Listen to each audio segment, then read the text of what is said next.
위암의 조기 발견 시의 생존율은 완치율이라고도 하는데요. 90% 이상입니다. 그런데 여기서의 완치율은 5년 생존율입니다. 즉 5년 이상 살 수 있는 확률이 90% 이상이라는 이야기입니다. 그리고 말기 위암, 즉 위암 4기 이상에서의 생존율은 5.9%입니다. 조기 위암과 비교를 해보면 형편없이 낮죠. 그래서 말기 위암은 사실 굉장히 심각한 그런 암입니다. 그 조기 위암과는 접근 방식 자체가 달라져야 됩니다.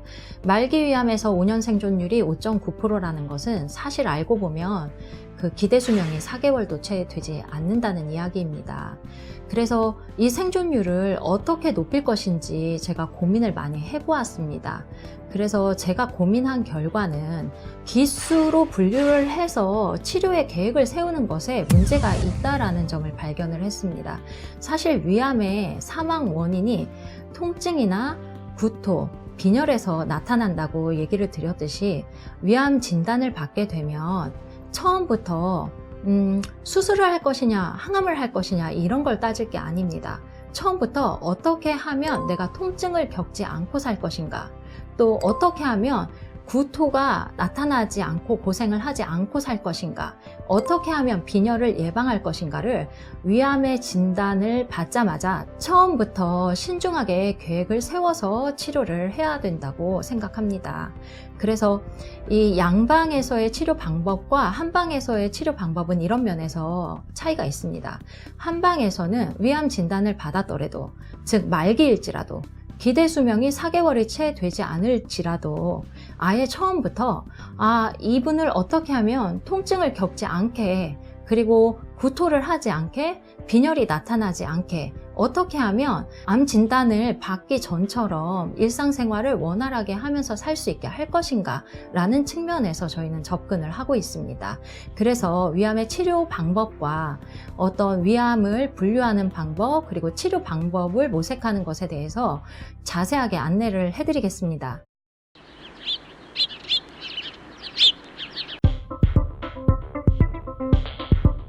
사람들과 이야기를 하다 보면 이런 얘기도 나옵니다.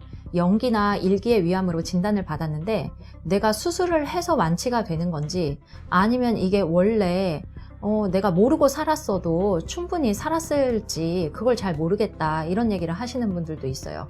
암이라는 게 발견이 빨랐을 뿐이지만 또 모르고 살아도 10년 이상 살 수 있을 것 같은 생각도 들 때가 있잖아요.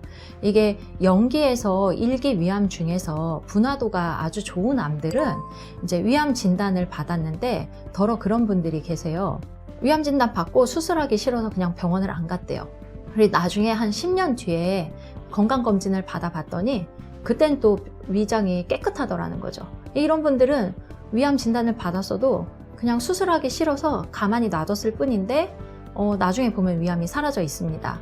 위암이 무조건 수술을 해야지 완치가 된다, 그것은 아닙니다. 그래서 어떤 경우에는 자가치유력을 이용해서도 충분히 개선이 될 수 있는 여지들이 있습니다.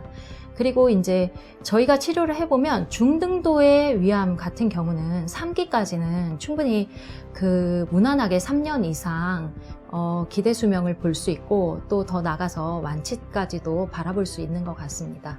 그러면 이제 한방에서는 이 위암에 대해서 어떻게 치료를 하고 있는지 궁금해 하실 분들이 좀 있을 것 같아서 제가 정리를 해드려 보겠습니다.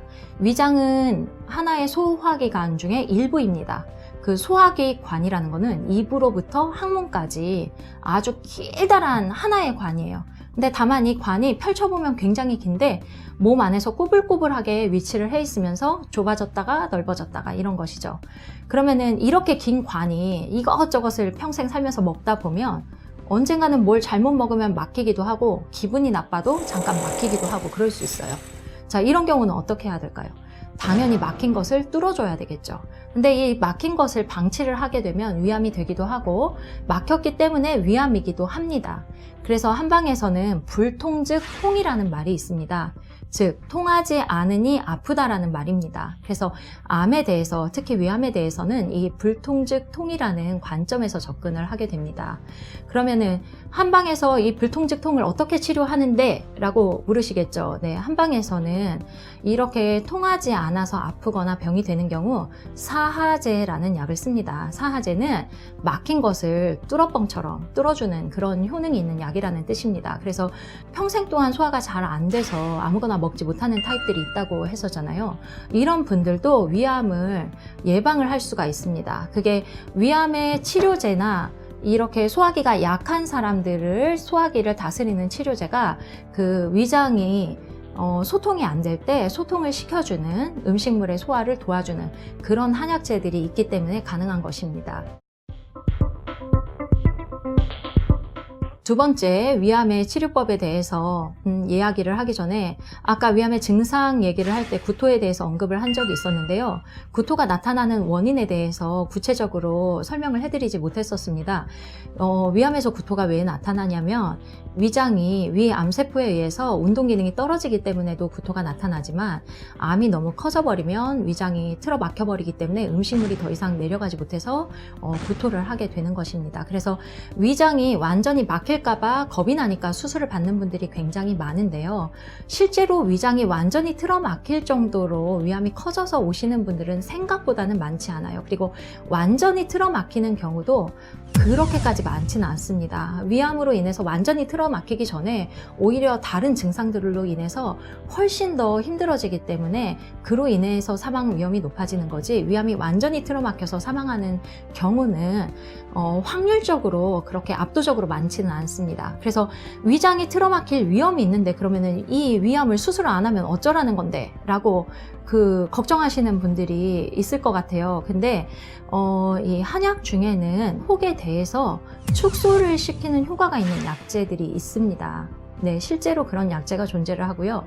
저희는 이 약재를 가지고 이것을 약침으로 조제를 해서 위암으로 인해서 위장이 막혀서 구토가 심하다든지 통증이 심하다든지 그럴 때에는 이 약침을 직접 시술하여 위암을 축소시키는 그런 치료를 하고 있습니다.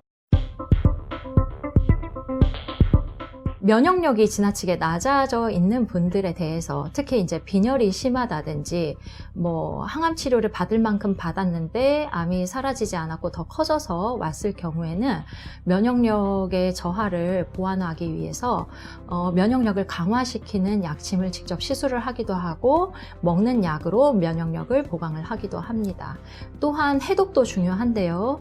위암에 걸리는 유형 중에 3가지 타입을 얘기 드렸었는데요.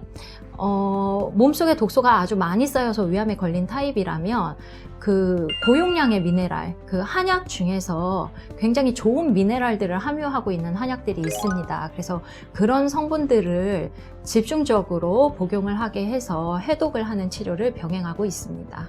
이 한방에서 암을 치료한다는 것이 생소할 수 있겠지만 적어도 3기 이내에 혹은 모든 치료를 다 받았지만 재발을 했을 경우, 예를 들면 수술을 했는데도 위암이 1년 만에 재발이 돼서 복막으로 전이가 되어서 온다든지 혹은 간으로 전이가 되어서 온다든지 이런 경우들에는 이 한방 치료의 효율이 비교적 좋게 나타납니다. 그래서 한방 치료로 노릴 수 있는 효과는 뭐냐면 일단 아프지가 않습니다.